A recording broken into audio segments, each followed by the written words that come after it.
Welcome to the first ever episode of PBI, Powered by Influence. Today I have real estate agent, but also a friend. What do I call you? Because, I mean, you have like... Call me Karim. Karim, because, I mean, people call you Karim. I've heard people call you KC. And I also go by Hisham as well. Hisham as well. So what do I call you? Karim. Call me Karim. Right? Perfect. Keep it simple. All right, so a lot of people knows you, right? I mean, our community knows you. Mm-hmm. People from other community knows you. Absolutely. But to whatever people don't know you, tell them a little bit about yourself. I've been a residential real estate broker since November 2014. I started off with Londono Realty Group, eventually switched out my agency to KW Urban. Both are great agency.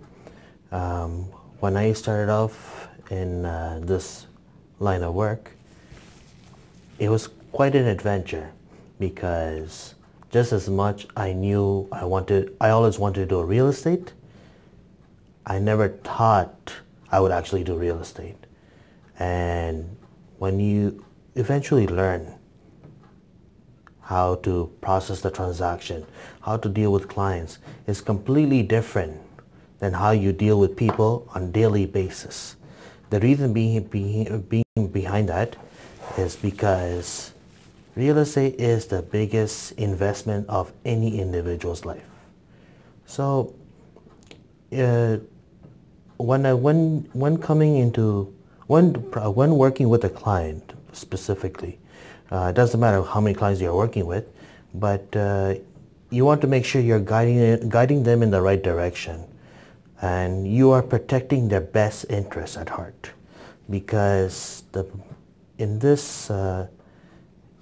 as a realtor, my goal is that the customers are always satisfied. Okay.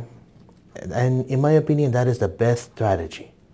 Okay, so let's get this. You said 2014? Since 2014. Okay, 2014. What did you do before that? What were you doing before that? Before that, I was studying. I was working at a call center. I was a part-time student, and I was venturing out. I went from Vanny College to Concordia. Didn't know exactly what I really wanted to do, but I always had a thing for real estate because it's been my forte, my passion. I always dreamed about owning a land, owning property, revenue property. And when I followed my dream made into a reality, I was determined about it. It made a huge difference because I actually love what I'm doing. But now, how did your family take it? I mean, listen, coming from a South Asian family, right? Our parents always wanted us to either be doctors, engineers, lawyers, and whatnot. But so, I mean, how did you break that news out to your parents that, hey, mom, dad, I'm gonna get into this field. I'm not gonna go, to go get my master's or my, and all that. I'm not gonna continue with my education to become a fucking doctor or a lawyer. Listen, my mom still has that problem. She still keeps telling me, she's like, what are you doing? She's like, go get a job at a bank. I'm like, listen, I don't want to work at a fucking bank. Like, you know what I mean? Like she's like, go get your bachelor's, go get your master's. Like, so how did your parents take that? Because I know normally when you go out and you tell your parents that, hey, you know what, I'm going to do something else. Coming from a South Asian family, I get your point, and it's not an easy thing to overcome. It's one of the few, you can say, hardships. Yeah. Perhaps the best way to put it into perspective. Actually, so this is when I was taking a break from Concordia. My sister, the younger one. Okay, so you have a sister? I have two sisters. Okay, and brothers? Two brothers. Okay, all of them younger? All of them are younger. I'm the oldest. All right, so let's get into that for a second before we continue with that. Okay. What are the advantages of being an older brother? Because there isn't, right? Because I have a younger brother, right? I mean, what are the advantages? Advantages? You're simply the oldest one. After your parents, technically you are the legal guardian, even though you're not, but you will eventually play the role of being a protective sibling. Right, but do you think that our younger brothers and sisters, or depending on certain family situation, our older brothers and sisters perhaps becomes some sort of a photocopy of us, especially when you are the more successful one in the family, right? Not necessarily, because all my siblings were all in different paths. But eventually, as long as we reach our success at the end of the day, we're happy. Because I mean, I think that our younger brothers and sisters, or you know, when you reach that certain place in your life, they start copying you, right? You know, you tell them, I want to do this. They all of a sudden, they're like, all right, great. You know what? I'm doing that. You're like, but you weren't doing that 2 minutes ago until I told you, right? I mean, but then again, it depends on certain families, I'm guessing, right? It depends on the family. But thing is, you know, my siblings will make their decision in terms of what they're studying, what path they want to go to, and etc., etc. But thing is, in order to make them, in order to allow them to make that decision, you have to guide them one way or the other. You have to explain the pros and cons. Okay. It's the equivalency of going to a professional counselor or try to understand what's good for them. But what if they don't want to listen to you? Because I mean, whatever reason, I've seen it a lot, right? I mean, especially in our community. I mean, our parents kind of gives certain priority to certain kid in the family because it's their favorite or whatnot. So, you know, you're trying to guide them towards the right place, because especially like, you know, you have made it to a certain point, right? You're like, listen, you know what? I've done this, I've done this, I've done that, but I changed my life around to do better. And you're trying to tell them that, hey, listen, you know what? Don't fucking do that. And they're like, fuck you, right? Like, what do you know, right? Because our parents, I mean, they have said something else, right? So, I mean, they're like, well, mom and dad said differently than what you're saying. What do you think of that? I think that affects, especially our community, that affects a lot. Well, look, parents will say a lot of things that's going to affect us, but at the end of the day, the question is, do you want to listen to your parents or do you want to listen to yourself? So one of the person here has to play the bigger person or a bigger role. At the end of the day, they're the one who's going to make the decision. The decision is one hell of a gamble. Whatever decision you make, that will decide the future. That will bring you the prospective, anything you could think of. So now talking about that, did you choose based on yourself? Like, was your parents against you when you said, I'm going to get into real estate, and you listen to yourself, you're like, listen, regardless if they're against it, I'm still going to do it? Or were they like, listen, you know what? It's great that you're doing that. We're going to support you 100%. So I'm going to tell you the story now. So basically, when I was taking a break, my younger sister brought me a whole bunch of brochure, but she put real estate on the top from LaSalle College. So you got your certificate from LaSalle? Yes. Okay. Before getting my license and everything, I studied in LaSalle, took the examination at OASIC, and eventually I practiced my... How many times did you fail the exam? Never. Fuck. I passed it one shot. I mean, I actually wanted to get into real estate at a point because the exam. Tamina kept telling me, like, you know what, get into real estate, you'll do great. I'm like, listen, that's great. I'm shit scared of exams, right? Was it hard? No. No? Not at all. Fuck. The exam is very straightforward. All it requires, understanding, no memorization. If you understand, that means you understand everything about this line of work and the actual field. Okay. Because when you go write the exam, it's 2 days exam, 7 hours, no break. And so there's no break during the exam? No. This is why I hate the educational system. They should allow breaks, you know, No, 30-minute break here, 30-minute break there. You go check some notes. And the exam is not cheap. It's expensive, I know. Like, every time you fail, you got to repay, right? That too, but even after that, when you go for the license, which is a big moolah, even at that, that's not cheap as well. But coming back to the exam, it's 2 different sets, 2 parts. You're going to be doing one from the buyer side and one from the seller side.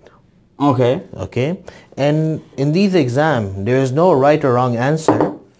The result will depend based on your knowledge. Okay. We're not just talking about how the document processing is. We're talking about the law aspect, fulfillment and condition, the finance, the architectural aspect, and so on. So at the end of the day, it's not cheap. It's pretty expensive. So your sister comes and gives you a bunch of brochures from LaSalle, because I know they have a bunch of brochures, because I've been there. I went there. I wanted to see what it was. So like all this thing, and she put real estate on top, right? Yeah, she knows what I like. She knows what I like to do. She put real estate on top. Then, my father went back to Bangladesh because there were some issues going on. Okay. And in the meantime, my mother came back because my grandmother passed away at the time. All right. And my mom's like, okay, go into real estate.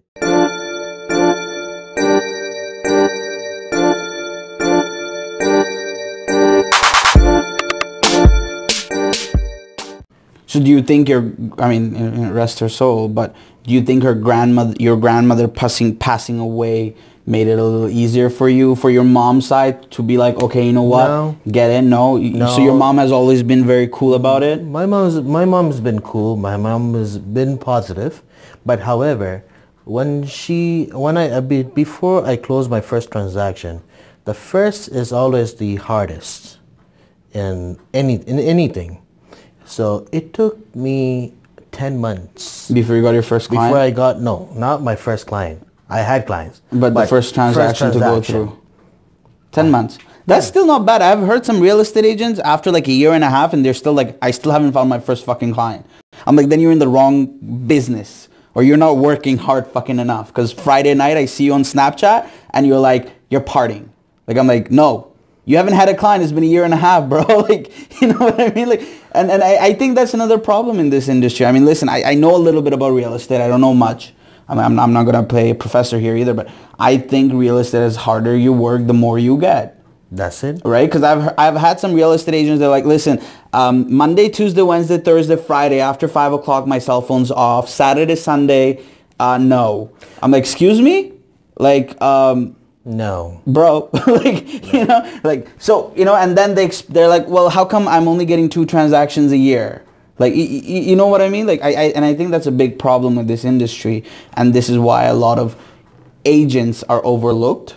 And I think you have that one thing, because I've seen you work, you know, different hours, you know, different days, regardless of whatever the time is. Real estate is not your typical 9-to-5 job. There is no days off. You work based on your client's availability. If you cannot be there for your client, why is the client going to come to you as a realtor?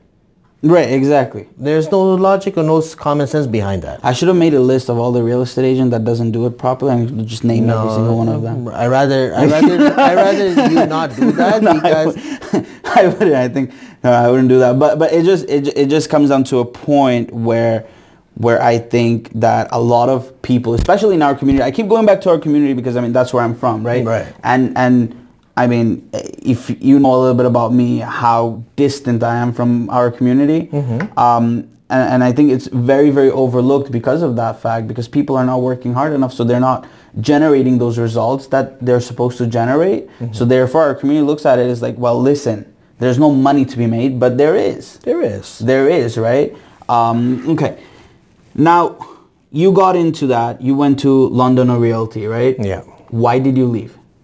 I just wanted a new agency. I wanted to go into a different culture, corporate culture.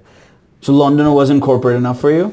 No. I want to go into a larger corporate, okay. I mean, to me, all agencies are great. Londono was great. Londono is a boutique agency, and I'm not a big fan of traditional agency. So me personally, I never went to Remax, Century 21. Like I just want to. Okay. I believe in one thing is that in order to rise, if you go, you gotta try a different agency that's available to you. Yeah, definitely. Because thing is, everyone's marketing, the backbone, the structure of the business, especially the agency, are not equivalent. Both are great agency. I don't regret being in London at all. London was That was your stepping stone, it was my right? stepping stone. But you know, eventually, I always look for more, and I want to always learn from different leaders, because clearly there's always someone better than me. Yeah, But my goal is to become even better, and to learn from different individuals within the industry itself. Okay. But now when you went to KW, right? KW. Before going to KW, did you look at any other agencies, or you're like, listen, you know what? All of a sudden you found KW and you're like, all right, you know, KW it is. Like, you know, sometimes, you know, you're like, I know some people that when they get into this industry, they're like, you know what? I'm going to get into Remax. That's what I'm going to do. I'm going to do Remax, or I'm going to do Sutton, you know, or I'm going to do Royal LePage. So like, what, did you have your eyes on KW for a while, or did you like kind of shop around? I had my eyes on KW for a while. Okay.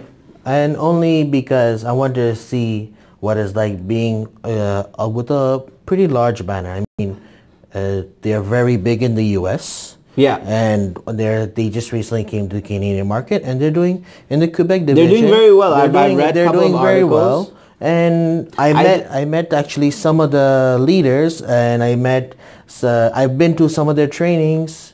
And I like it, you know? I think I read that article about KW. I think they were on Forbes top 10 or top 100 employers or something like that, Yeah. right? All right. So, I mean, so if you had that, now you get into KW, right? You get into, how long has it been you've been in KW? Not that long either, right? At the end of August. At the end of August. So September, October, November, December. So about like 4 months. About. All right. So are you happy? I'm happy. All right. What's the next step? Like, I mean, now that, you know, you passed your entry zone from London, now you get to KW, which is a bigger banner. You know, I can say, like, I mean, I've compared both of the agencies a little bit. I find that KW is a little more vibrant in that way, like, you know, louder in that sense. What's next for you in that agency? Well, the next step here is that KW has one of the few things that other agencies don't have. You can actually build your business where you actually promote KW to other realtors, and So like it's to be able to generate a team. So technically you would be like coming to me, be like, hey, you know what, you're a real estate agent, come join my team. So it would be your team? Not only my team, and if that brokers also gets Another agent, they will formulate their own team. It's just one form of team building marketing, where eventually, once there is transaction closing, Okay. it will generate into a fund. A fund as it's like a pool of the entire KW, okay, and each team will get like a how do I say it? It's one form of a passive income. Okay. Okay. I'm not sure what is the exact correct term, but it's one thing I think is It's not like Herbalife or some shit like that, right? Sorry? It's not like Herbalife, like a pyramid scheme type of stuff, right? Pyramid? What? Like, Sorry? you know Herbalife? Like they have like Herbalife, a yes. pyramid scheme? It's not something like that, right? Pyramid scheme? Yeah, no. Frankly speaking, to me, it's not a pyramid scheme. Because if it was pyramid scheme, it will be built on a residual value. So and this is not, because I just wanted to clarify. This is nowhere close to a residual value. So this is really this is based on the transaction you close, the activity that you do. So this is really based on a group of people, like-minded people, that's like, listen, we're gonna go get these businesses, and well, it's gonna be ours, right? And whatever the outcome it is, it's like a partnership rather than being, well, you hire someone and I make money off of him and he makes money off of this person. It's not like that. It's really like, let's create a community together. And I think that's very important, right? In a company where you can build a team, even though you're not either the owner or you're not the vice president or whatnot, but you get to build a solid team around you to work with you and to exchange services, you know, and to exchange clients. I think, tell me if I'm wrong, because I think this is another thing a lot of agencies are missing. And I find that some real estate agents are like, you know what, I'm going to go get all the 100 clients all at once, but they're not able to service them, right? Because again, they're not working after 5. Right. Or they're not working Saturday, Sundays because they don't have the team behind them. I think it's better to have a team because thing is, your client is your client. Now let's say if you have a team and you have 100 clients and you got maybe 10 brokers in your team, give each broker 10 clients. Exactly. At the end of the day, you will still make something and your brokers will make 100%, something. 100%. I mean, you want to service your 100 clients at the same time? This is one of the best form of approach. 100%, 100%. So now, I know a lot of agents, they want to look into buying their own brokerage. Do you have that in mind eventually? Currently, maybe I do. Maybe I haven't thought about it, but because I'm more into building myself in the real estate properties. That's what I've been focusing on in the last for a while now. Recently, I just bought a revenue property. Okay. And as well as a couple of months ago, I bought a quarter acre of land as well. So, and eventually I have the intention of doing more. And I want to build enough so that I can actually retire before the retirement age. I have enough passive income coming in, even if I don't have a team, but that I can live off real estate. Well, now you said before retirement age, that's 65, right? 65. So but you're not just going to be like, well, you know what, I'm retired, I'm going to go play golf and do fuck all, right? No, I don't think that's the plan That's either, not right? the plan, but thing is, life is so short. Why do you want to work till the age of 65? You know what, I tell Tamina that all the time. I tell her that, I mean, that's you, but I tell her, I'm like, the day I stop working, I think like the next morning I'm going to die. Why do you say that? I just can't. Like, she forces me to take Sundays off, right? And I'm going crazy. It's like 8:30 in the morning. I'm up. I'm like, what the fuck are we doing? She's like, it's Sunday. Sleep. I'm like, no. What are we doing? She's like, okay, let's go make breakfast. All right, we make breakfast. Like, now it's 9:30. I'm like, what do we do now? She's like, well, it's Sunday. You're supposed to be home relaxing. I'm like, no. I'm like, I just can't. I mean, again, I know a lot of people that have that work-life balance, or work-family life, and that. I don't. I go home at like 10, 11 at night, and she's like, how's your day? I'm like, it's great. Like, can we do some more work? Like, I don't.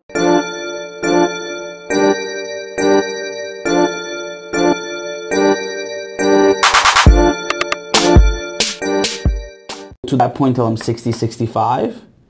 Maybe at that point my mentality will change. Maybe when I have kids and grandkids. Maybe at that point my mentality might change. But for now, I don't know. I cannot think about retirement.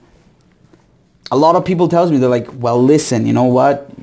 No, it's not something that you have to think about. But thing is, you want to put your life into perspective. Like, I mean, you and Tamina, like, you guys are married now and you guys have a strong relationship. But eventually... Sometimes. I see. when she doesn't kick me out of the house, but sometimes. But there are days that we don't. But there's days I'm like, fuck this shit. Here's the ring. No, don't tell her that. But no, there are days. Listen, it's that's how it is. There are days you're like, fuck this, and she says that, fuck that. She's like, you're sleeping in the garage. I'm like, great. Yeah. And then there's days I'm trying to kick her out and she just doesn't leave. I mean, it's easier to kick. You're not married yet. Wait until you get married. Come back and call me once you're married. Be like, bro, you told me that day I shouldn't have. Like, no, there's benefits. There's benefits to it, but... Pros and cons between everything, right? Yeah. What I'm saying is that, see, eventually, when you, like you said, if you have kids and everything, the mindset will be different, right? Perhaps, maybe. But this is... But the thing is, like, you want to be... But once you have a child, you want to be there for your child too, not just focus on work. No, I want to be there. I definitely want to be there, but nor do I want to be like, like those people like 5 o'clock, they leave the office, 6:30. I cannot run on a schedule. No. I absolutely hate that lifestyle. Like I see people, they're like, 7:30, they're at work. Mm-hmm. Their shift finishes, let's say at 4 o'clock or 5 o'clock. At 3:59, they're out of the fucking door. At 4:15, they're at the kid's daycare picking up the kid. And they're doing that every day. On top of that, they hate their job. Quit. Quit your fucking job if you hate it, because you can get another shitty job with the same salary that you might actually end up liking. And then they go home and then they're fucking exhausted for the whole day because they just hated everything they just did. And then they repeat that. And they repeat that for the next 10, 15, 20 years. And I think because they keep repeating that they're looking, I mean, you're looking for retirement for different reasons because, I don't know, whatever. You want to travel, I'm guessing? I want to travel. I want to do whatever I can before I pass away eventually. You know? I don't like traveling much. I wish like there would be like something that I would walk into and it just bring me to the other place. Like that I'm cool with, right? But to get on a fucking plane, go through customs and all that shit, and they look at me like I'm going to blow something up, right? Especially because of the beer, right? But I mean, I just don't want to do that. Funny story talking about that, and it has, I'm sure it has happened to you, and it has happened to a lot of people. I'm walking in through the Montreal airport, and I'm flying to Toronto, right?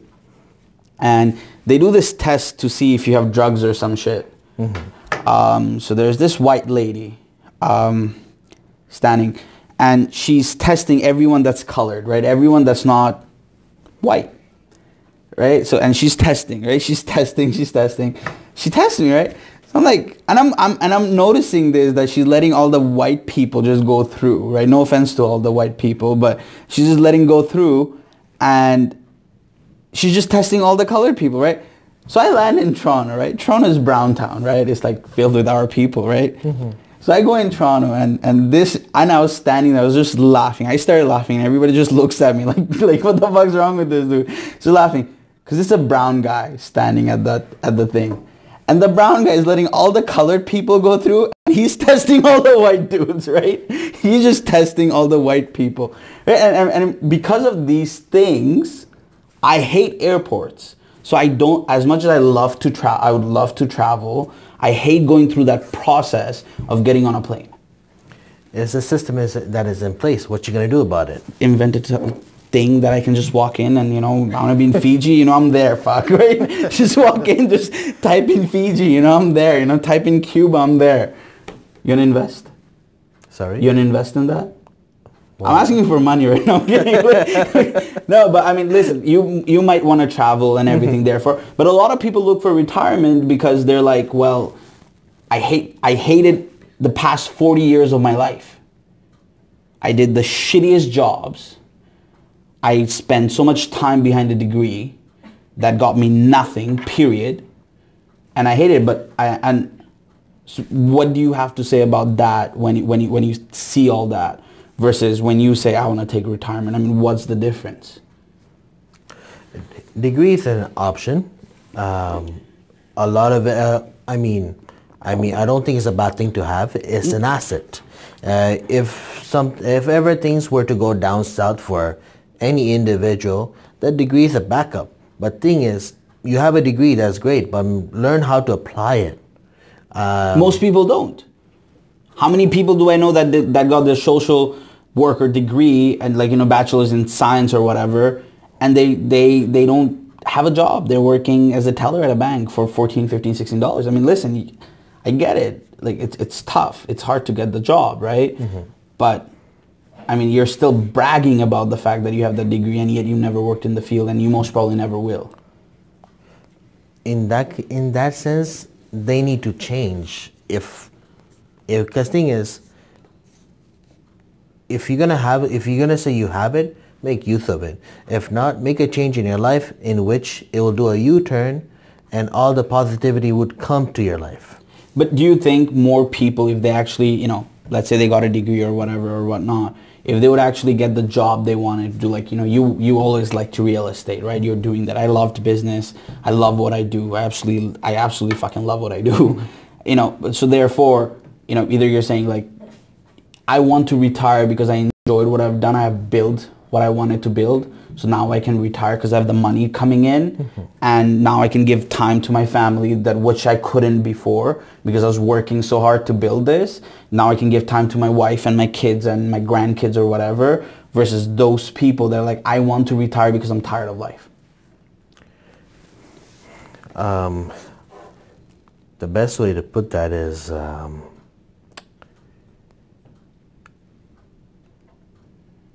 when it comes with in respect to the degree, I mean, I cannot change anyone's mindset. No, you can, and we're not trying to do that either. And I mean, maybe a little. At the end of the day, it is their decision making. They have to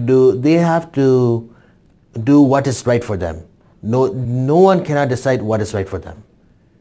Except for themselves. Except for themselves. But what happens if they're deciding the wrong stuff based off of what they've heard growing up, right? It often happens that you hear certain things growing up, and then you're making the wrong decision. If it's a wrong decision, and if they got to realize that it is a wrong decision. If they don't realize it's a wrong decision, then unfortunately, whatever is happening will continue to happen. Exactly. So, at the end of the day, they have to determine if it's right or wrong. All right. So now you have set, like, retire. When would you want to retire? What's the ideal age for you for retirement? Ideal age? Yeah. What do you think? I mean, if you had to set an ideal age, by when would you retire? 50. Okay, that's actually not a bad age. That's a decent age. Yep. Would you want to play golf with Tiger Woods if he's still alive? Why not?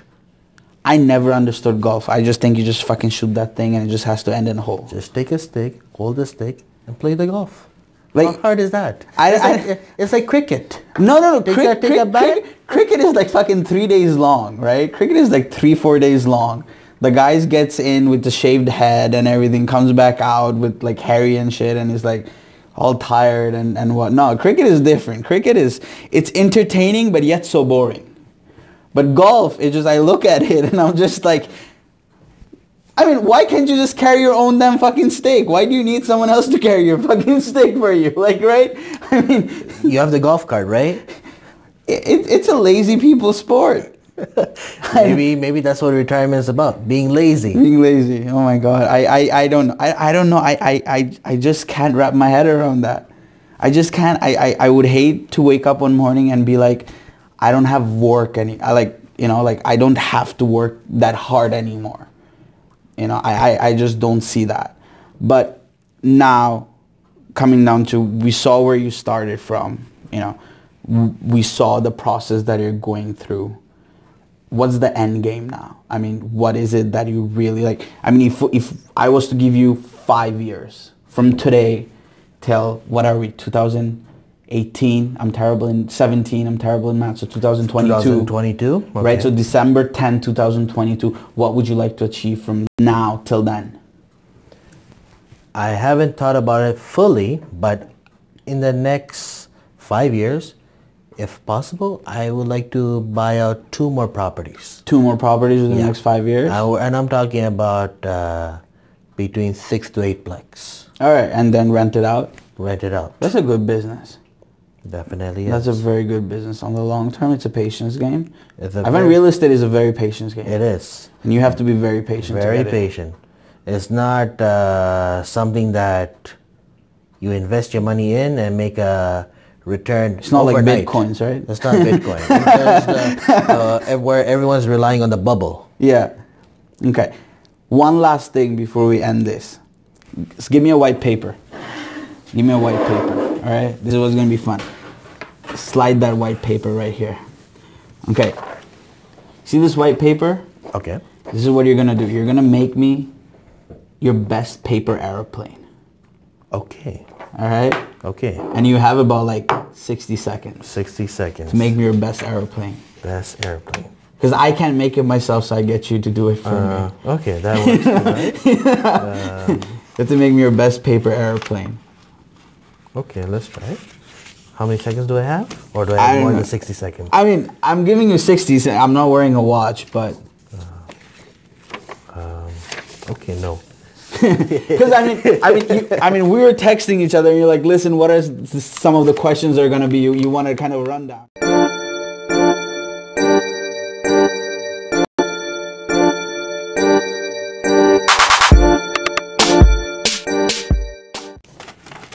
All right, so guys, learn how we make a paper airplane. Let's try. I don't know if there's a right way or wrong way, but I'm trying. Do you want to buy a plane one day, like a private jet? Oh, I would love to. I would love to. Okay, no. Is that Bangladesh Airways? I don't even know what Direct flight from Montreal to Bangladesh. Okay, and then maybe like probably put the wings or something. Okay. If that works.